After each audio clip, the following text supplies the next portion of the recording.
திமுக கூட்டணி விட்டு வெளியில போறீங்க. அது எப்பயே போக வேண்டியது சரிங்களா? இங்கேயே இருந்திருந்தேன் அவ்வளவு நாசமா போச்சு. வாயில சவுடா பேச டென்ஷன் ஆகி நான் ஏதாவது பேசிட்டு போயிருங்க. கண்ணி பேச்சு என்ன பேசினாரு?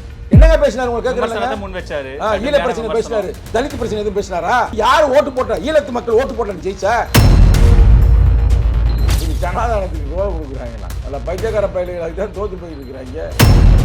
குமாங்குத்து குத்தி முதல்வர் தோக்க வச்சுட்டாங்க. அவர் ஏன் தோத்தாரு?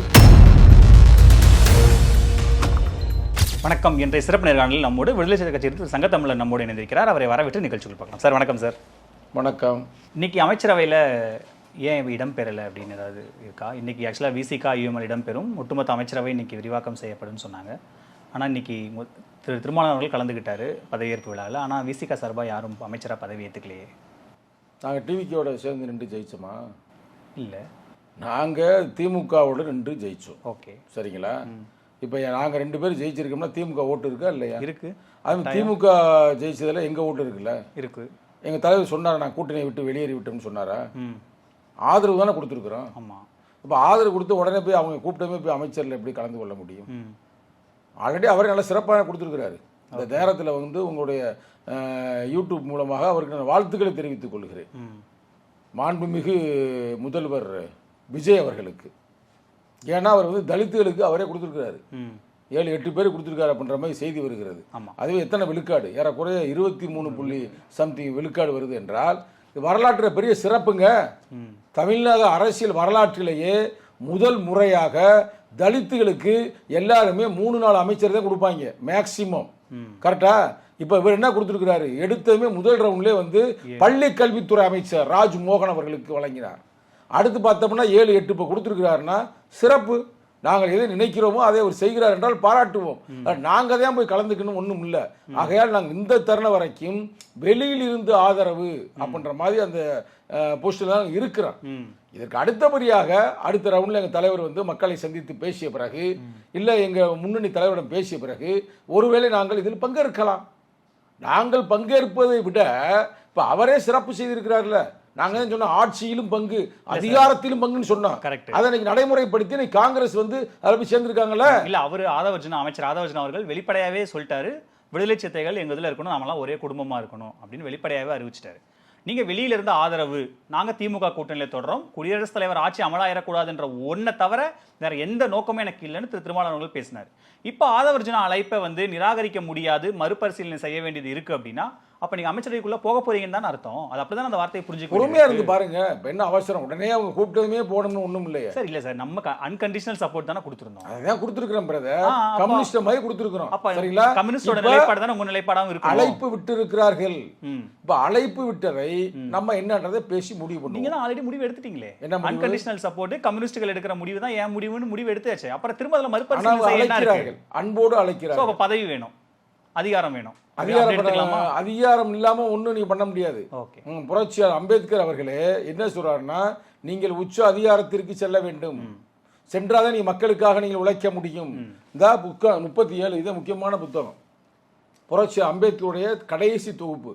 அதுல எல்லாம் கேள்வி புக்கை நான் எடுத்து வந்தேன். என்ன சொல்றா பாருங்க, தீண்டத்தகாதவோர் உயர்ந்த நிர்வாக பொறுப்பில் இருக்கும் பொழுது உங்களுக்கு நல்ல நிர்வாகம் கிடைக்கும். அங்கிருந்து பிற இந்து அரசு பணியாளர்கள் தீண்டத்தவரை எவ்வாறு நடந்து கொள்கிறார் என்பதையும் அவர்கள் கண்காணிக்க முடியும். வெறும் நிர்வாகத்தில் மட்டுமல்ல, ஆட்சி அதிகாரத்திலும் நல்ல கோட்பாட்டு உள்ள தலைவர்கள் வர வேண்டும். நல்ல கோட்பாடு உள்ள தலைவர்கள் வர வேண்டும்ன்றாரு. அப்ப கோட்பாட்டு உள்ள எத்தனை தலித்துகள் இருக்கலாம். ஏன் இப்ப பிஜேபி உருவாக்கலையா? பிஜேபி குடியரசே ஒரு தலித்து தானே உருவாக்குச்சு. எத்தனை மாநிலத்தில் உருவாக்கி இருக்கிறாங்களே. இருந்தாலும் எங்களை மாதிரி ஆட்கள், கொள்கை கோட்பாடு உள்ள விடுதலை சிறுத்தைகள், அதிலையும் குறிப்பாக எங்கள் தலைவர், அவர் என்ன சொல்றாரு, தலைவர் திரும்பவே வர வேண்டும்னார்ல.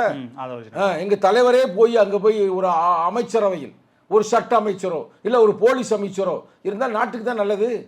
எங்க கக்கன் ஐயா தியாக தலைவர், சுதந்திர போராட்ட வீரர் கொடுத்தார்ல காமராஜர், அதுமே கொடுக்கட்டும்.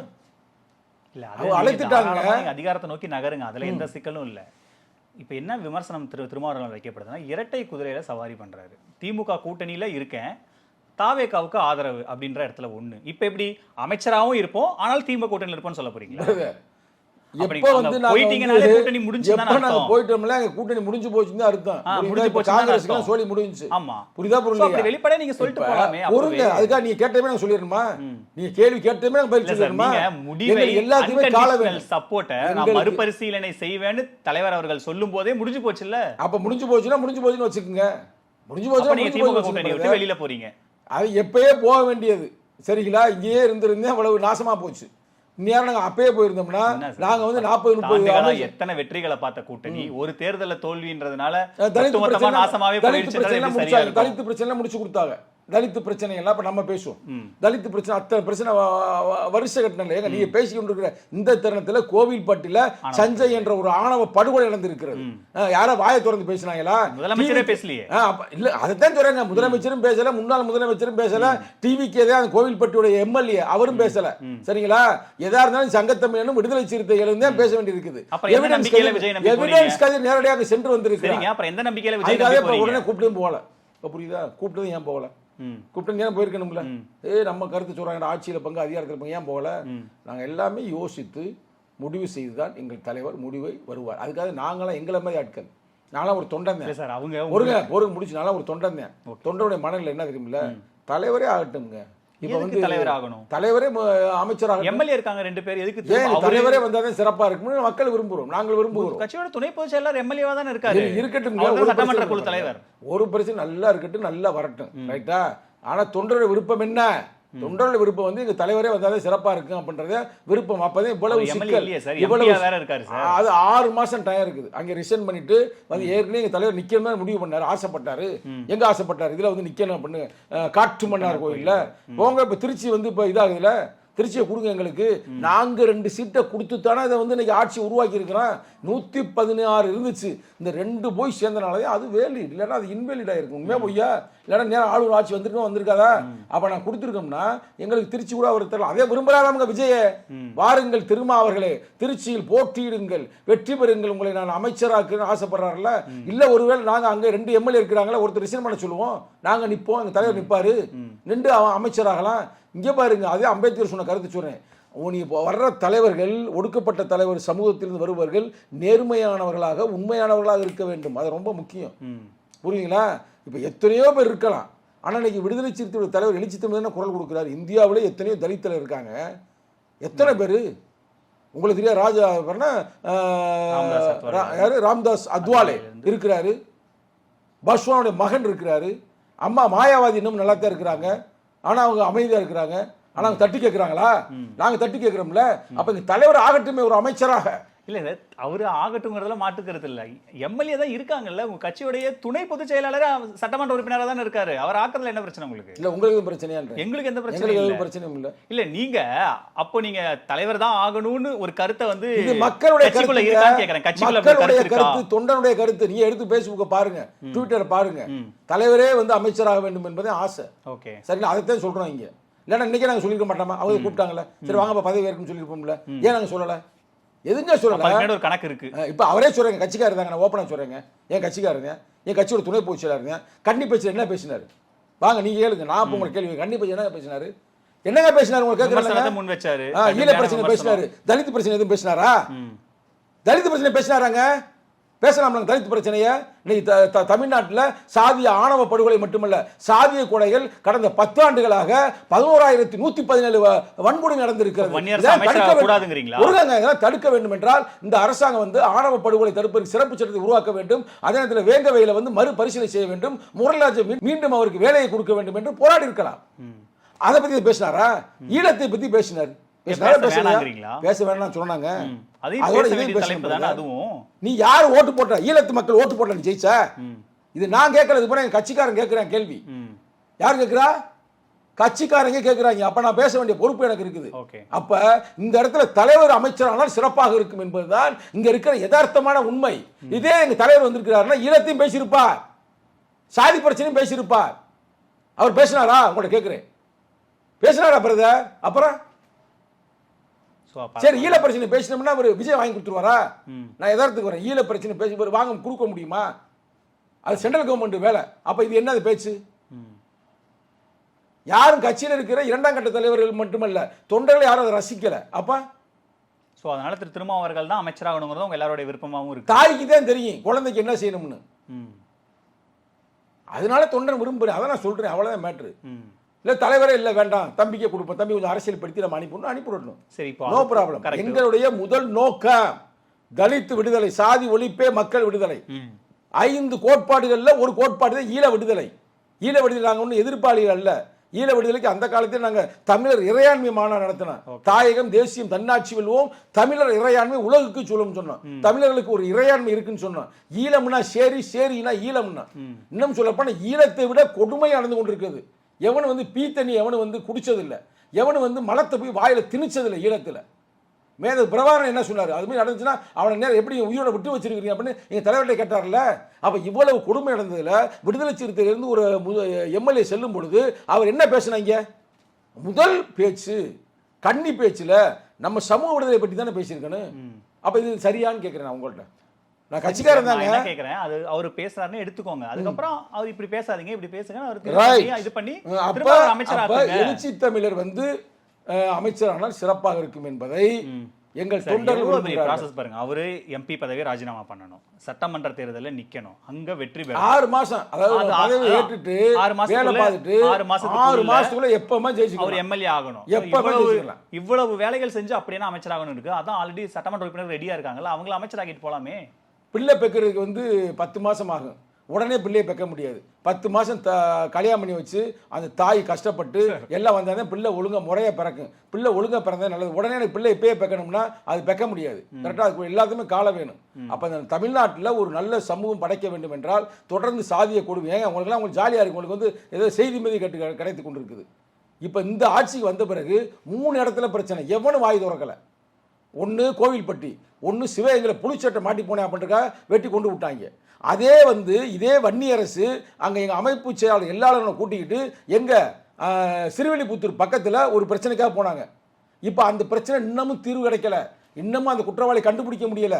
அப்போ இவ்வளவு பிரச்சனை எங்களுக்கு விடுதலை சிறுத்தைகள் இருக்கிறது. இப்போ கூட ஃபோன் பண்ணிக்கிட்டு எங்கள் தலைவரை வந்து சந்திக்க வேண்டும் என்று காத்து கிடக்கிறார்கள். அப்போ இதெல்லாம் தீர்வு எப்படி கிடைக்கும்? ஈழம் வாங்கினா இங்கே அப்புறம் வாங்கிடலாமான்னு கேட்குறேன் உங்கள்கிட்ட. ஒரு அமைச்சர் உள்ள போயிட்டா இதுக்கெல்லாம் தீர்வு கிடைக்கும். ஆமா, எங்கள் தலைவர் போயிட்டா தீர்வு வாங்குவோங்க. எங்க தலைவர் சட்டமன்றத்தில் பேசுவாருங்க. எப்படி தீர்வு கிடைக்கும் சார்? எப்படி கிடைக்கும்? 144 பேர் அவங்க வச்சிருக்காங்க சார். நீங்க 2 பேருன்றீங்க. நீங்க இல்ல நம்ம யதார்த்தமா பேசுவோம். ஒரு சிறுத்தை தாங்க. யதார்த்தமா பேசுவோம் சார். தமிழ்நாட்டை திரும்பி பார்க்கவில்லையா? நீங்க 2 சீட் போனாதான் ஆட்சின்னு ஒரு பாயிண்ட் சொன்னீங்கல்ல. இப்ப அப்படி கிடையாது. சட்டமன்றத்துல நம்பர் நிரூபிச்சாச்சு. 144 தாவேகா 6 மாசத்துக்கு 6 மாசத்துக்கு கூட நீங்க 2 பேரும் வெளில போயிட்டா கூட 141 அவங்களுக்கு ஆதரவு இப்ப சட்டப்பேரவையில. அதனால இப்போ நீங்க 2 சீட் கொடுத்தாதான் அவர் ஆட்சி காப்பாத்தணுன்ற நிலைமையில இப்ப தாவேகா ஆட்சி இல்ல. அப்ப வந்து ஸ்டேபிள் கவர்மெண்ட் வச்சிருக்காங்க. வெச இத வச்சு இந்த கிட்லர் போட்டார்ல, இந்த தலித் மக்கள் கேக்குற கேள்விக்கு அது இல்ல. இப்ப நான் என்ன கேக்குறேன், இல்ல நீங்க உங்க பேச்சு என்ன? அதெல்லாம் 2 பேர் இருக்கிறப்ப இல்ல இல்ல என்னடா நீங்க தாவேகா விஜய் அவர்கள் தான் சர்வரோக நிவாரணி மாதிரி பேசுறீங்க. எல்லாம் அவர் வந்தா எல்லாம் மாறிடும், அவர் வந்தா எல்லாமே நடந்துரும் மக்கள் நம்புறேன். அதுதான் குத்துனேன், குமாங்குத்து குத்தி முதல்வரே தோக்க வச்சு விட்டாங்க. ஸ்டாலின் முதல்வரே வந்து அவர் ஏன் தோத்தாரு? ஏங்க தோத்தாரு? தலித் மக்களுக்கு விரோதமாக ஆட்சி நடத்தியால் தோத்தார். இன்னைக்கு பல பேர் பல வசனம் பேசுகிறாங்க. நடந்து போச்சு அதுன்னு. ஒழுங்காக வந்து தளபதி ஸ்டாலின் அவர்கள் என்னுடைய பேச்சை கேட்டிருந்தாலே போதும், இன்னைக்கு அவர் ஜெயிச்சிருப்பார். நான் என்ன சொன்னேன், நீங்கள் பொதுமக்களுக்கு பூரா நல்லது செய்கிறீங்க, ஆனால் தலித்து மக்களுக்கு நீங்கள் விரோதமாக செயல்படுறீங்க. ஒரு பொது புத்தியில் பக்கத்தில் இருக்க 2ஆம் கட்ட சாதி வரி பிடிச்சவரெல்லாம் உங்களுக்கு இன்ஸ்ட்ரக்ஷன் கொடுக்குறாங்க, அதை நீங்கள் ஃபாலோ பண்ணுறீங்க, அது தப்பு, அப்படி ஃபாலோ பண்ணாதீங்கன்னு நான் சொன்னோம். ஓகே, அதனால தோற்று போயிட்டார் பாவம் ஐயா. அது மாதிரி இவருக்கும் வரக்கூடாது. நல்லா கேட்டுக்க, இப்போ 7 பேர் 8 பேர் கொடுத்துருக்காரு. இவரும் ஆணவ படுகொலை நடந்தால் நமக்கு என்ன, சாதிய பிரச்சனை நடந்தால் நமக்கு என்ன அப்படி எனக்குன்னு இருந்தாருன்னா இன்னைக்கு இளைஞர்கள் எல்லாம் படிக்கிற அறிவாளியா இருக்கு. ஏற்கனவே அவர் முதலமைச்சர் ஆகாதுக்கு முன்னாடியே ஆணவ படுகொலைகளை பற்றிலாம் அவரோட நிலைப்பாடு என்ன நமக்கு தெரியாது. ஏற்கனவே நீங்கள் கவின் ஆணவ படுகொலைக்கு நம்மளே பேசியிருக்கோம். ஏன் விஜய் இன்னும் வாய் திறக்காமல் இருக்காரு, நம்மளே அவர் கடுமையாக விமர்சித்து பேசியிருக்கோம். ஸோ இப்போ ஏற்கனவே அவருடைய முதலமைச்சராக இருக்கும்போதே நடக்குதுங்கும் போது அப்போ அவர்கிட்டையும் பெரிய இது தொடர்பான ஒரு புரிதல் இல்லாமல் தான் இருக்குங்கும் போது அப்புறம் நீங்கள் எந்த நம்பிக்கையில் அவர் அமைச்சரவைக்கு போகணும்னு எதிர்பார்க்க போறீங்கன்னு நினைக்கிறேன். அதுக்கு தான் எங்கள் தலைவர் போகணும்னு சொல்கிறேன். இப்போ பாயிண்டை பிடிச்சி கரெக்டாக நீங்களும் வந்தீங்களே, அப்போ அங்கே போய் அவளை முறைப்படுத்தணும், நெறிப்படுத்த வேண்டும். அப்படின்னா எங்கள் தலைவரே சட்டமன்றத்தில் போகணும். ஒரு அனுபவசாலி ஒருத்தர் சட்டப்பேரவையில் அவங்க கூட நிற்கணும். அதுதான் இப்போ தான் நீ பாயிண்ட் இவ்வளோ நேரம் சென்று நீ பிடிச்சிருக்கிறீங்க. அதுக்காக தான் டிலே. திமுக எதிராக திருமாவளவன் அவர்கள் நிறுத்த போகிறாங்க. எடுத்துக்கலாமா சட்டப்பேரவையில்? இவர்களால எதிர்கொள்ள முடியாததை திருமாவளவன் அவர்கள் வச்சு எதிர்கொள்ளலாம் அப்படின்னு ஒரு திட்டம் போடுறாங்க. நாங்க சனாதனத்திற்கு எதிர்ப்பாக நாங்கள் குரல் கொடுப்போம். திமுகவும் அப்படிதான் இருக்காங்க. ரைட்டா? கொடுத்தாங்கன்னா சிறப்பு தான். வாயில சவுடா பேச டென்ஷன் ஆகி நான் ஏதாவது பேசிட்டு போயிருவேன். நீங்க சனாதனத்துக்கு குரல் கொடுக்குறாங்களா? நல்லா பைத்தியக்கார பயிலுக்கு தான் தோத்து போயிட்டு இருக்கிறாங்க. ஏங்க இதெல்லாம் கொடுமைன்னு கொடுப்பாங்க. வேங்கவேல் பொருங்க, வேங்கவேல் மட்டும் நேரடியாக நான் போனேன். 1க்கு 5 முறை போனேன். அங்கே கலக்கவே இல்லை. கலந்தது ஒரு சாதி வெறியன்னு அவங்க எல்லாருக்குமே தெரியுது. ஆனால் அவங்களையே போய் குற்றவாளி சுமத்தினாங்க பாருங்க, அது எவ்வளோ பெரிய கொடுமை. அந்த பாவம் சும்மா விடுமா? தலித்து மக்கள் மேலே, அதாவது பாவம் ஏழை தாளைகள் அவங்களுக்கு எதுவுமே. நான் அந்த ஊருக்கு போகிறேங்க, ரொம்ப இன்னமும் சுதந்திர இந்தியாவில் இன்னும் கிராமமெல்லாம் மோசமாக கிளவிகள்லாம் அந்த இது காதுகள்லாம் வச்சுக்கிட்டு சாக்கெட்டு மாட்டாமல் இன்னமும் அந்த தண்ணியை எண்ணெய் தரவாத அந்த தலையோட அவங்கள பார்க்கும்போது நமக்கு உயிரே போயிடுது. ஐயோ இந்த சமூகத்தை நம்ம வாழ்கிறோமான்னு. அவங்க அதில் ஒரு 3-4 பேர் நல்லா படித்து நல்லா வந்திருக்காங்க. அந்த தம்பி தான் கவர்மெண்ட்டில் வேலை பார்க்குறது, அந்த ஒரு தம்பி தானா. மற்றவங்களாம் அங்கிட்டு பிஸ்னஸில் இருப்பாங்க. அவங்க போய் கண்டுபிடிச்சி சொன்னதுமே நடவடிக்கை எடுத்திருந்தால் பிரச்சனையே இல்லை. நீ தான்டா குற்றவாளின்னு அவனையும் தூக்கி போட்டு அவங்க லூஸ் ஆகிட்டாங்க. டெய்லி எனக்கு ஃபோன் பண்ணி என்னையை போட்டு தாலியாக இருக்கிறாங்க. பாவம், என்ன பண்ணுறது, ஒன்றுமே செய்ய முடியல. நானே இப்போ வந்து அது வந்து செய்ய முடியாத ஒரு சூழ்நிலை தான் இருக்கிறேன். அப்போ இப்படிப்பட்ட சூழ்நிலை நடக்கிற இந்த நாட்டில் இவங்க சனாதானத்தை நாங்கள் வேற இருப்போம், சனாதானத்தை குரல் கொடுத்தோம்னா, முதல்ல இந்த சனாதானத்தை அழிச்சிருந்தீங்கன்னா நீ ஏன்டா எதிர்கட்சி தலைவராக போய் உட்காடுறீங்க? நீனே ஆளுங்கட்சியாக இருந்திருப்பேல. ஸோ இப்போ நீங்கள் கிட்டத்தட்ட திமுக கூட்டணியிலேருந்து வெளியே வரீங்க அப்படிங்கும்போது, சமீபத்தில் திருமா அவர்கள் ஒரு நேர்காணலில் பேசும்போது காங்கிரஸ் வந்து திமுக கூட்டணி விட்டு போனது துரோகம் அப்படின்ற, அது அப்படிதான் பார்க்கப்படும் அப்படின்ற ஒரு பதத்தை பயன்படுத்துறாரு. இப்போ கிட்டத்தட்ட நீங்களும் அதே மாதிரியான ஒரு இடத்துக்கு தானே நகர்ற மாதிரி இருக்கு. நாங்கள் இன்னும் போகல. இப்போ வரைக்கும் நாங்கள் திமுக கூட்டணியில் இருக்கிறோம். மறுபரிசீலனை செய்வோம்னு சொல்லிட்டு மறுபரிசீலனாலே முடிஞ்சு போச்சு. அவங்க உங்களுக்காக ஒரு இடத்த வெயிட் பண்றாங்க. ஸோ மறுபரிசீலனாலே முடிஞ்சது இல்லை. சரி, அறிவிச்ச பிறகு துரோகமா இல்லை தூய்மையான்னு சொல்லுவோம். துரோகம் எப்பொழுதுமே துள்ளும், தூய்மை தான் இறுதியில் வெல்லும். நீங்க பொறுத்து இருந்து பாருங்க. அப்புறம் நாங்கள் இவங்களை விட்டு பிரிஞ்சு போனாலே அது தூய்மை. துரோக பயிரோடு சேர்ந்து திரியறதை விட இந்த சமுதாயத்துக்கு திராவிட மாடல் மாங்க. ஆனா ஒரு 3 பேர் 4 பேர் தான் கொடுப்பாங்க. இந்த தம்பி திராவிட மாடல்னு சொல்லல, எதுவும் சொல்லல, சினிமா நடிகர் அவ்வளவுதான் வந்தாரு. இன்னைக்கு 7+1 8 பேருக்கு வந்து தலித்து கொடுக்க. நாங்க ஒரு ஆள் பார்ப்போம்னா 9 பேர்.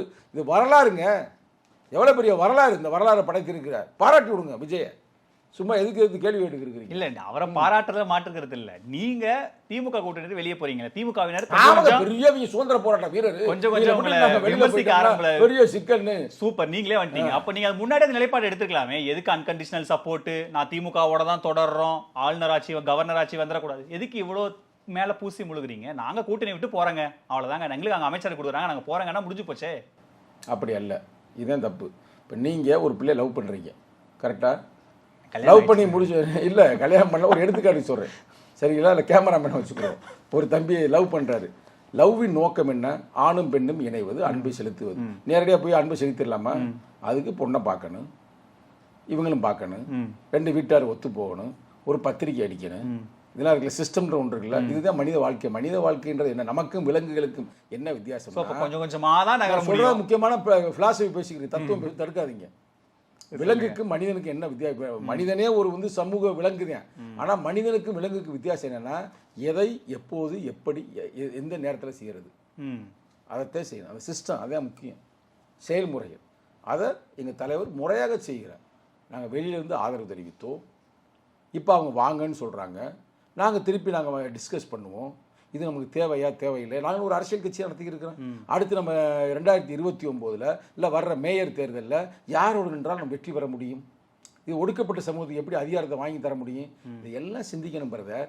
இல்லை அவங்க வந்து ரொம்ப நல்லவங்கப்பா, தலித்து மக்களுக்காக ரொம்ப போராடினாங்கப்பா, எங்கள் கட்சிக்காக 10 சீட்டு டபுள் டிஜிட் எடுத்தா உடனே கொடுத்தாங்கப்பா, கேட்ட தொகுதி 60 கேட்டப்பா 60 உடனே கொடுத்துட்டாங்கப்பா, இப்படிலாம் செஞ்சாங்கப்பா அப்படின்னா கூட ஒரு லாஜிக் இருக்குது, ஒரு எத்திக்ஸ் இருக்குது. நான் அந்த காலத்தில் நானே பேசினேன். திமுக கூட்டில் இருந்து எங்கள் தலைவர் என்னை பல முறை வான் பண்ணார், தம்பி நீ வாட்டுக்கு பேசிடுற, பிரச்சனை ஆகுது, பேசாதேன்னு. நான் ஏன் பேசினேன்? எங்கள் மக்கள் பற்ற துயரத்தை கண்டு மனம் நொந்து நான் பேசினேன், மனம் எதிம்பி பேசினேன். ஆனால் இன்னைக்கு பிரபஞ்சம் கொண்டா நிப்பாட்டுது. கரெக்டாக எப்படி கூட நிப்பாட்டுது? நான் உங்களுக்கு ஒரு திரும்பி தோக்க வைக்குது. கோரிக்கை கேட்கிறேன், நல்லா வைங்க. 4 எம்எல்ஏக்கள், 2 எம்பிக்கள், 2 முறை 2 நாடாளுமன்ற உறுப்பினர்கள், விடுதலை சிறுத்தைகள் அங்கீகரிக்கப்பட்ட கட்சியாக மாறினது, இதுக்கெல்லாம் யார் காரணம்? நான் ஒன்று கேட்குறேன், அதுக்கு யார் காரணம்? நான் கேட்கிறேன்.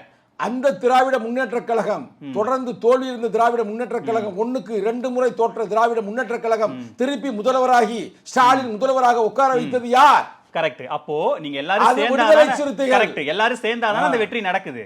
தொடர்ந்து வெற்றி இல்ல, 10 ஆண்டுகள் வெற்றி இல்ல, ஒரு தோல்வி தானே. ஒரு தோல்விக்கே அவ்வளவுதான், இனிமே திமுக லாக்கியே படாது, இனி தாவேக்காதான்பா எல்லாமே சொல்லிட்டு போறது துரோகம் இல்லாம வேற என்ன? இது வந்து தூய்மை பயணம், துரோக பயணம் அல்ல.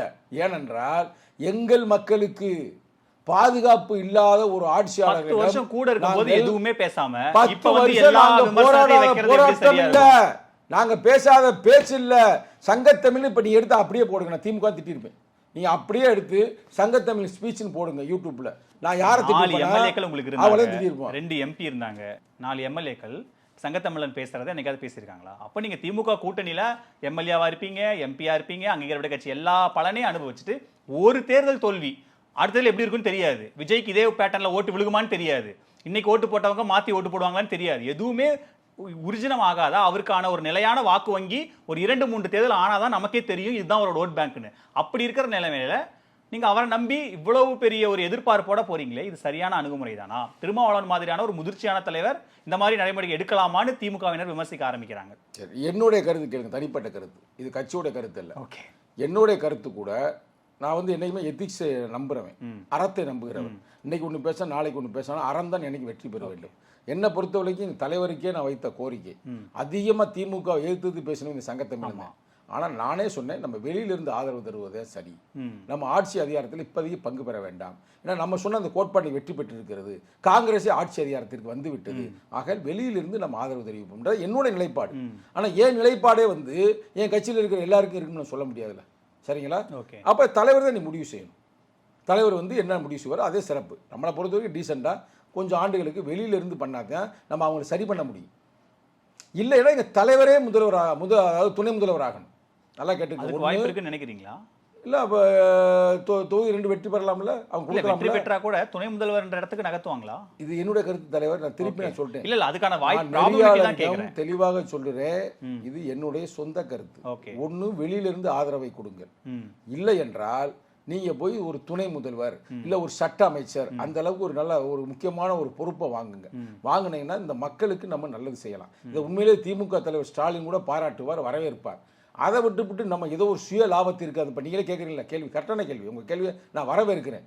அங்கேருந்து 4 பேர் இருந்தீங்க, 4 பேரும் வாய மூடியே கடந்தீங்க, நல்லா அங்கே இருக்கிற சில இதெல்லாம் அனுபவிச்சிங்க, எல்லா பலனும் பண்ணீங்க. இப்போ டபக்கடி இங்கே வந்தீங்கன்னா நம்மளே என்ன பண்ணுவாங்க, புரட்சி அம்பேத்கரே சொல்லுவாங்க. இல்லை புரட்சி என்ன சொல்லுங்க, சந்தர்ப்பவாதம். அப்போ புரட்சி அம்பேத்கரே ஃபீல் பண்ணுவார், புரியுதா? நம்ம மக்கள் விடுதலைக்காக வந்தோம். அதனால் என்னுடைய கருத்து நல்லா தெளிவாக சொல்லுங்க. உங்கள் சேனல் பேர் என்ன? சேனல் பேர் என்னங்க? வேர்டிக்ட். என்ன புதுசு சேனல் இதுக்கு பேராக இருக்குது? உங்கள் சேனல் மூலமாக சொல்கிறேன், இதுக்கு நல்ல ஒரு சொல்யூஷன் என்னவென்றால் வெளியில் இருந்து நீங்கள் இதற்கு சப்போர்ட் பண்ணுங்கள். அப்படி இல்லை அப்படின்னா நீங்கள் நேராக உள்ள குதிச்சு நீங்களே துணை முதல்வர் ஆகுங்க. அதுக்கு இல்ல துணை முதல்வருக்கான இடத்தை தாவேக்கா கொடுப்பாங்கன்னு நினைக்கிறேன். கொடுக்குறாங்களா கொடுக்கல, உங்களுடைய கருத்து அது. ஆனா அதுக்கான பாசிபிள் இருக்கான்னு கேட்கிறேன். பாசிபிளானா விடுங்க, பண்ணா பெரிய பெரிய மேட்டரா? பாசிபிளானா விடுங்க. நாங்க மக்கள் பிரச்சனை பேசி இருக்கும்போது பாசிபிள் இருக்கா பாசிபிள் இல்லையா நான் சொன்னது 100% உண்மை. அந்த கருத்துக்கு நான் தான் பொறுப்பு. நான் சொல்றேன், அண்டர்லைன் பண்ணிக்கிறேங்க. இது மாதிரி நடக்கலைன்னா பின்னாடி சிக்கல் வரும். இப்போ தொடர்ச்சியா நேத்து ஒரு 2 நாட்களா, குறிப்பா நேத்துல இருந்து திமுக ஆதரவாளர்கள் விசிகா மேல அந்த விமர்சன பார்வையை திருப்புறாங்க. திருமாவளவர்கள் இப்படி பண்ணுவாரு நாங்க எதிர்பார்க்கல, அவர் ஒரு கொள்கை வழி நிற்கிறவர், அவர் இந்த பதவிக்காக, இது பாஜக தேசிய அளவுல பண்ற பதவி தூண்டில் போட்டு ஆட்களை பிடிக்கிற வேலையை தாவேக்கா பண்ணுது, அதுக்கு இவ்வளவு கொள்கைவாதியா இருக்கிற திருமாவளவனும் பலியாகிறாரே அப்படின்ற ஒரு விமர்சனத்தை திமுக தரப்புல இருந்து திமுக ஆதரவாளர்கள் வைக்கிறாங்க. அதை எப்படி பாக்குறீங்க? அதாவது அவங்களோட கருத்தை வந்து அப்படி புறந்தள்ள முடியாது.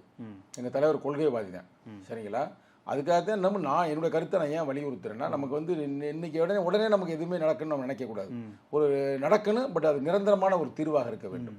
அந்த தீர்வை நோக்கி நம்ம பயணிக்கும் பொழுது இவங்க ஏதோ ஒரு அமைச்சர் தர்றாங்க அப்படின்றதுக்காக, இப்போ நம்ம கட்சிக்காரனுக்கு அவனுக்காக ஒருத்தனுக்கு 2 வேலை யாராவது ஒரு ஆளுக்கு வாங்கி கொடுத்தா நிச்சயமாக ஒன்றும் செய்ய போகிறதில்ல. ஏன்னா நானே சொல்கிறேன்ல, நான் ஓப்பனாக சொல்கிறேன்ல. அப்போ திருப்பி நம்ம பேர் அவை பேர் எடுத்து அடுத்தடுத்து நம்ம இமேஜ் போயிடும். மற்ற கட்சி ஒரு தப்பு பண்ணால் பெருசாக ஒன்றும் பார்க்க மாட்டாங்க. அதிமுக 1000 பண்ணுவாங்க, பார்த்துக்க மாட்டாங்க. திமுக 1000 பண்ணு பார்க்க மாட்டாங்க. ஆனால் நாங்கள் வந்து ஒரு ஒடுக்கப்பட்ட சமூகத்தை அணிதிரட்டி கொண்டிருக்கிறோம், அறத்தின் பக்கம் நிற்கிறோம்னா நாங்கள் சின்ன அதான் பார்த்துக்க, ஒரு நல்லவன் ஒரு சின்ன தப்பு பண்ணியிருப்பேன், அதுதான் பெருசாக பேசுவாங்க. அது மாதிரி எங்களுக்கு தான் பேச ஆரம்பிச்சிட்டாங்கல்ல. அதுதான் சொல்கிறேன், எங்கள் தலைவருக்கு நான் வந்து நேரடியாக சொல்லிட்டேன், நேரடியாக பேசியாச்சு. பிறகு இருந்தாலும் உங்கள் தொலைக்காட்சி மூலமாக யூடியூப் மூலமாக சொல்கிறேன், வெளியிலிருந்து ஆதரவு கொடுப்பது தான் உண்மையிலே ஒரு அறம் சார்ந்த செயல். அப்படி இல்லை என்றால் நேரடியாக நீங்கள் களத்துக்கு போகணும். இப்போ நான் சொல்கிற கருத்தை நீங்கள் தளபதி ஸ்டாலின் கேளுங்க. வீட்டை விட்டு சில்லாண்டி பயில்கள் இன்னைக்கு இப்படி பேசுவாங்க, நாளைக்கு எப்படியும் பேசுவாங்க. தளபதி ஸ்டாலினே வரவேற்பார். இல்லை சார், தாவேக்கா வந்து ரொம்ப கிளவராக என்ன பண்ணுறாங்கன்னா 2029 தேர்தல் அடுத்த தேர்தல் வரைக்கும் நகர்த்துறாங்க. அதாவது திமுகவை தனிமைப்படுத்தணும், திமுக கூட்டணி இல்லாமல் இருக்கணும், திமுக ப்ளஸ் கூட்டணி கட்சிகள் இந்த இடத்துல இப்போ தாவேக்கா இருக்கணும், மற்றபடி கூட்டணி கட்சிகள்லாம் என் கூட இருக்கணும், தமிழகத்தில் இந்தியா கூட்டணிக்கு நான் தலைவராக இருக்குன்ற ஒரு இடத்துல இருந்து விஜய் ஒரு கேமை நகர்த்துறாருங்க போது அதுக்கு நீங்கள் எல்லாரும் விஜயோடைய கரங்களை வலுப்படுத்துறது தான் ஒரு நோக்கமாக இருக்கா இப்போ எதிர்காலத்துக்கு? இதுக்கெல்லாம் பதில் சொல்ல முடியாது. இன்னும் தலைவர் ப்ரெஸ் மீட் வரல, ப்ரெஸ் மீட் வந்து கொடுத்த அப்புறம் வாங்க நான் பதில் சொல்கிறேன். இல்லை போகிற அப்படி சுச்சுவேஷன் சொல்ல முடியாது பிரதர். எங்கள் தலைவர் வந்து இன்னும் சொல்லலை நம்ம கூட்டணி விட்டு வெளியே வந்துட்டேன் அப்படின்னு. இப்போ வந்து போயிருக்காரு, வந்திருக்காரு, கையை கொடுத்துருக்காரு, அவ்வளோதான் மேட்ரு. வந்து விட்டோம் அப்படின்னா அப்போ வாங்க நான் வந்து வேறு டோனில் நான் பேசுவேன். இப்போ வந்து என்னோடய கருத்து தெளிவாக சொல்லிட்டேன். நீங்கள் ஷார்ட்ஸில் எடுத்து போட்டாலும் போடுங்க. என்னன்னா வெளியிலிருந்து ஆதரவு தருவது நல்லது இல்லை. நீ உள்ளே வாங்க வாங்க வாங்கன்னு அவர் விஜய் அன்பா அழைச்சாருன்னா, ஆதவர்ஜனை அழைச்சாருன்னா எங்களுக்கு துணை முதல்வர் கொடுங்க, அவ்வளோதான் மேட்ரு. அப்போ தான் இதில் ஏதாவது சொல்யூஷன் நடக்கும். வெளியில் இருந்திருந்தோம்னா நாங்கள் மிரட்டலாம், ஏய் ஒழுங்காக இருந்தால் நாங்கள் வெளியே ஏறி போயிடும் அப்படி இப்படின்னு பேசினா அது பெரிய தாக்கத்தை உருவாக்கும். கம்யூனிஸ்ட் இருக்கார் எங்களோட. அப்போ சும்மா 2 மட்டும் இல்லை, 2+2+2 6ன்றது அங்கே பெரிய ஒரு சிக்கலை உருவாக்கும். ரைட்டா? ஆட்சி கவலுதோ கவலை இல்லையோ, ஆனால் சிக்கலை உருவாக்கும், கொஞ்சம் அட்டென்ஷன் ஆகும். அதை விட்டுவிட்டு நாங்கள் பாட்டுக்கு யாராவது ஒரு ஆளுக்கு வாங்கி கொடுத்தோம்னா அவன் 10ஓட 1 11 10ஓட இது ஒன்று அவன் பாட்டுக்கு கணக்கான தெரியும். அமைச்சரவைக்குள்ளே போகிறது கட்சியை வளர்க்குறதுக்கு உதவும்னு நினைக்கிறீங்களா? நான் ஒன்றும் அமைச்சரில் இதனால இருந்து இவ்வளோ கட்சியை வளர்க்கலையே. இல்லை கேட்குறேன், பார்வை இருக்கேன்னு நானும் தானே கேட்குறேன். இப்போ நாள் நாங்கள் வந்து அமைச்சருக்குள்ளே இருந்தால் கட்சியை வளர்த்து இன்னைக்கு வந்து ஒரு தீர்மானிக்கிற சக்தியாக வளர்ந்துருக்கிறோம். இன்னைக்கு வந்து மாநில அங்கீகாரம் பெற்ற கட்சியாக வளர்ந்துருக்கிறோம்னா எப்படி? எங்கள் தலைவருடைய ஒவ்வொரு அணுகுமுறை தான், ஒவ்வொரு ஸ்ட்ராட்டஜி தான், அதை வச்சு தான் அணுகுமுறை வந்துக்கிட்டு இருக்கிறோம். எங்களுக்கு அமைச்சராகி நாங்கள் ஒன்றும் பொழப்பு நடத்துறீங்க வரலங்க, அது யாராக இருந்தாலும் சரிங்க. நாங்கள் இப்போ வண்டி அரசியாக இருக்கட்டும், அமைச்சராகி இவர் வந்து என்ன பண்ண போகிறார் அப்படிலாம் ஒன்றும் இல்லை. நாங்கள் வந்து மக்கள் விடுதலைக்காக வந்திருக்கிறோம். அப்போ இதில் தெளிவாக நான் சொல்கிறேன், அதுக்கு எங்கள் தலைவர் வந்தால் தான் அதுக்கு ஒரு சொல்யூஷன் நடக்கும். இல்லை வெளியே இருந்து ஆதரவு கொடுத்தாதே சரியாக இருக்கும் அப்படின்றதான் உண்மையான கருத்து. நீங்கள் போடுங்க, எல்லாரும் வரவேற்பு. இல்லை சார், இப்போ என்னன்னா விஜய் அவர்கள் எல்லா தரப்புலேருந்து வாக்குகளை எடுத்திருக்காரு. பாமக தரப்புலேருந்து எடுத்திருக்காரு, விசிக தரப்புலேருந்து எடுத்திருக்காரு, வட மாவட்டங்களில் கணிசமான வாக்குகள் எடுத்திருக்கும் போது நம்ம எதிரடியில் நின்று விஜய்க்கு எதிராக அரசியல் பண்ணும்போது தானே விஜய்க்கு போன வாக்குகளை நம்ம திரும்ப எடுக்க முடியும். இது ஒரு உத்தி. இல்லைனா அவங்க அமைச்சரவைக்குள்ளேயே போய் கட்சியை வளர்க்கணும், இது ஒரு உத்தி. மூணாவது, எல்லா வாக்குகளும் சேர்ந்து பொது நீரோட்டத்தில் கலந்து விஜயோடைய கரங்களை வலுப்படுத்துறது. இப்படி 3 ஃபார்முலா இருக்குது. இதில் இப்போ எந்த ஃபார்முலாவில் விசிகா இருக்குது? ரொம்ப அறிவுபூர்வமாக கேள்வி கேட்டேன், நினச்சி கேட்கக்கூடாது. ரைட்டா? நாங்கள் வந்து போகணும்னு சொல்லலை. நாங்கள் என்ன சொன்னோமா? நடவடிக்கைகள் அப்படி தான் சார் இருக்குது. நான் கேட்டதுக்கு மட்டும் கேள்வி. நாங்கள் போக போகிறோம்னு சொன்னோமா? இது வரைக்கும் எதுவுமே சொல்லலை. நாங்கள் இப்போ இருக்கிற ஸ்டாண்டில் வெளியிலேருந்து ஆதரவு அந்த பொசிஷன் தான் இருக்குது. சரிங்களா? ஏன்னா இன்றைக்கி வந்து அவர் பதவியேற்ற விழாவில் நாங்கள் மட்டும் இல்லை, வெளியிலேருந்து ஆதரவு தெரிவிக்கின்ற அண்ணன் சண்முகம் அங்கே இருந்தார், அண்ணன் வீரபாண்டி அங்கே இருந்தார், பார்த்துருப்பீங்க. அது மாதிரி இப்போ வரைக்கும் இருக்கிறோம். இதுக்கு அடுத்து என்ன செய்யப்படும்ன்ற பொறுத்திருந்து பார்ப்போம். அப்போ வாங்க, இங்கே தானே இருக்கிறீங்க, வெளிநாட்டுக்கு ஒன்றும் போல இல்லை, வாங்க, அப்போ நான் பதில் சொல்கிறேன். பொறுத்திருந்து பார்ப்போம் சார். நன்றி சார், நேரத்தை எங்களோட செலவு செய்துக்கிறேன். நன்றி, வணக்கம்.